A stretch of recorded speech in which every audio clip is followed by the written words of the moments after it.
Alright, so in the last video we finished completing the college admissions activity and we were just going over some of these discussion questions. And we left off with the second bullet point here, talking about how your perceived, or the assumptions you made about the race or ethnicity of certain applicants may have impacted your decision. And I left off talking a little bit about affirmative action policies, which have been kind of a hot topic, especially recently. Again, a lot of people feel concerned that by reserving a certain number of spaces in education for marginalized communities such as women or students of color, international students, etc., that it's not fair that U.S. citizens, men, white people should have equal opportunities to get those positions and that the best applicants should get the positions. Demographics shouldn't matter. And while that might sound like a fair argument, again, you need to take into consideration the systems of inequality that have plagued our society since it was founded hundreds of years ago, right?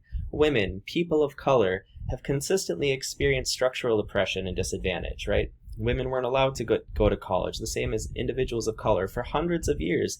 And so they've experienced centuries of disadvantage. So just because they have access to something, a privilege such as higher education now, doesn't mean that they're still given equal opportunities in education. And in fact, the various studies that we've covered throughout this semester have shown that women and people of color still experience inequality. Remember the resume audit studies that we specifically talked about during the week we were discussing gender inequalities and racial inequalities.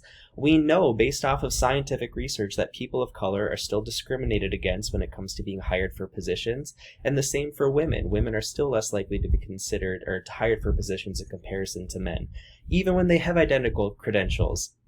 We live in a society that is built upon systems of oppression and equality that result in us having biases. So we disadvantage women and people of color subconsciously without even recognizing it because of the massive effects that discrimination has had in our society.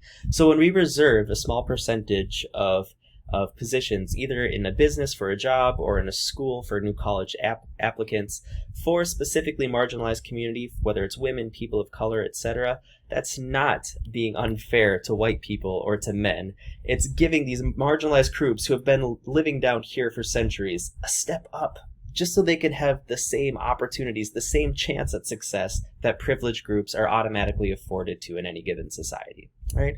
Another thing to consider, did an applicant's perceived social class affect your decision? Of the applicants who was lacking in cultural or economic capital, maybe you were looking at things like their extracurricular activities. You know, some of the students performed particularly well on ACTs or SATs, but had kind of lower GPAs and really weren't involved in a lot of extracurricular activities.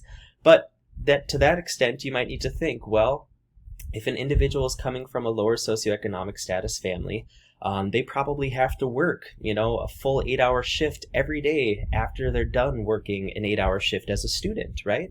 If you're from an upper class family, you probably didn't have to work as a kid because your family was able to support you, especially if you came from a dual income household where you had two parents or two caregivers that were both employed. As a kid, you probably didn't have to work. I started working at the age of 14, right while I was in middle school. I started getting my first paid job. So after school, even though I tried to stay involved in extracurricular activities, there came a point in time where I had to decide, all right, do I want to keep playing baseball or do I want to make a little extra money and start saving up for college? So I quit playing baseball in the 8th grade because I decided that I needed to start planning for my future. And whether or not, dropping a few extracurriculars impacted my likelihood of getting accepted into other colleges, I wasn't really thinking of that at the time. I was just thinking, what do I need to do to survive? What do I need to do to get into college? So socioeconomic status can play a really big role in decision making. And not just for people who are of low socioeconomic status, but also people of higher socioeconomic status, right? How did Richard Sterling Draper IV's social class affect his chances of being selected? When his family made this announcement that they were going to make this potential huge donation to Greenview College, right? And when they said potential, that likely meant that they called in and were trying to essentially bribe the university, say, hey, if you admit our kid, we'll make this huge donation to the university. And that plays a meaningful role. And that goes a lot hand in hand with these college admission scandals that we're hearing a lot about on the news. Aunt Becky from Full House is facing jail time, prison time, because she was bribing universities to get her student admitted to them. And people with higher socioeconomic status have the right to do that.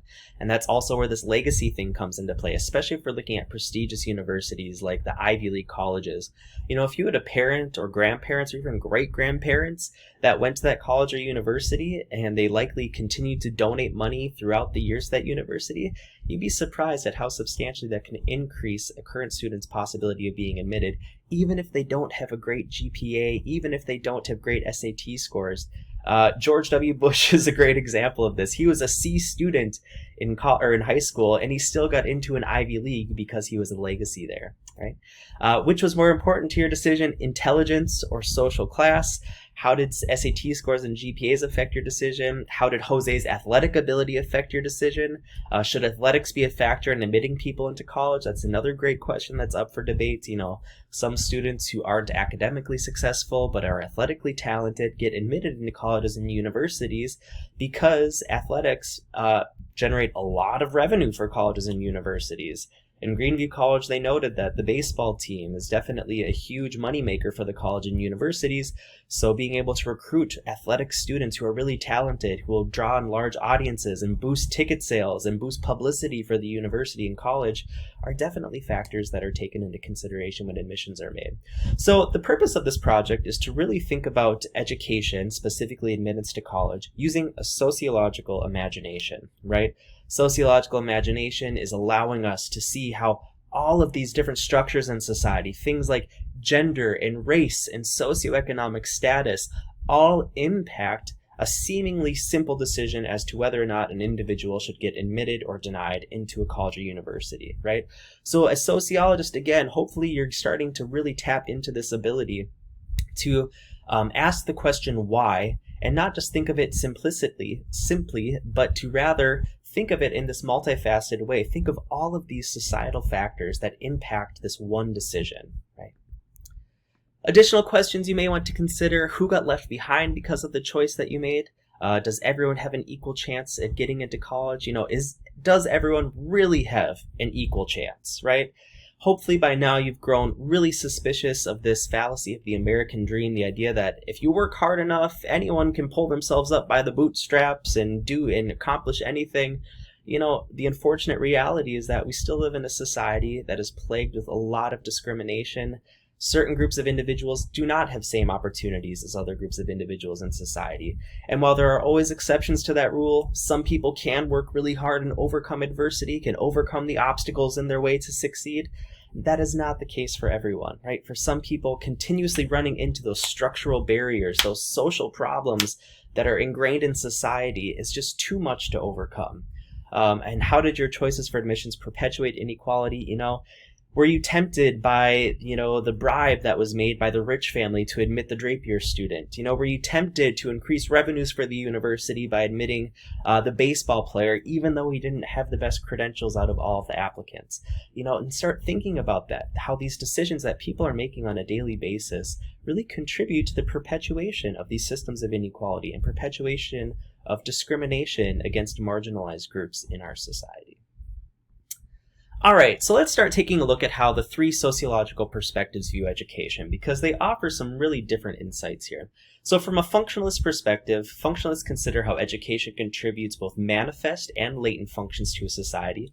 Remember, manifest functions are those functions that have intended benefits for society, and latent functions are functions that have unintended benefits for society. In addition to teaching students the formal curriculum, schools also teach what we refer to as a hidden curriculum, the attitudes and the unwritten rules of a society, right? So let's take a look at some of these manifest functions versus latent functions. So some intended functions of education are to teach students knowledge and skills, right? Learning reading, writing, and arithmetic is a definite intended manifest function of education in the U.S. Another intended function of education is the cultural transmission of values, right? Whether or not you realize this, a formal function of the education system is to teach kids, specifically younger children, the values and the norms of a society, right? Education teaches children to respect authoritarian figures, right? When children ask a question in class, they have to raise their hand and wait for the teacher to call on them. They have to address their teachers as Mr. or Mrs., or in college we address your teachers as Mr. or Mrs. or Ms. or Doctor, whatever their title may be, to again establish this respect for authoritarian figures. Cultural transmission of values in education also takes place in terms of socializing children to adopt the identity of the nation that they are a part of, right? What's the first thing that you did in elementary school at the beginning of every day, right? Stand up. I pledge allegiance to the flag of the United States of America, right? So that's another manifest function of education, to teach children the norms and values of the culture that they're a part of. In many cases, the American culture, as well as the rules that they're expected to follow as obedient citizens. But there are also latent functions of education. So these are kind of the unintended benefits that researchers have identified that have come about through education that weren't necessarily intended benefits. This is not necessarily why the education system was constructed in the United States, but these are just kind of like bonus benefits that came about. One of the latent functions that a lot of researchers have identified of education in the United States is that it actually is a place where many people find romantic partners. So meeting your romantic partner in school, whether it's in high school or more commonly in college, has become an increasingly noted finding by researchers, and that's definitely beneficial for society, since we crave relationships in the society that we're a part of, and families are this kind of cultural universal. Establishing these kinship networks are important, and we talked about that in previous weeks, all the benefits associated with finding a partner and developing a family. And also another latent function of education system is that it helps people develop social networks. If you go on your Facebook or Twitter or Instagram feed, I bet a lot of your connections or your friends on those accounts are people that you met in school, right?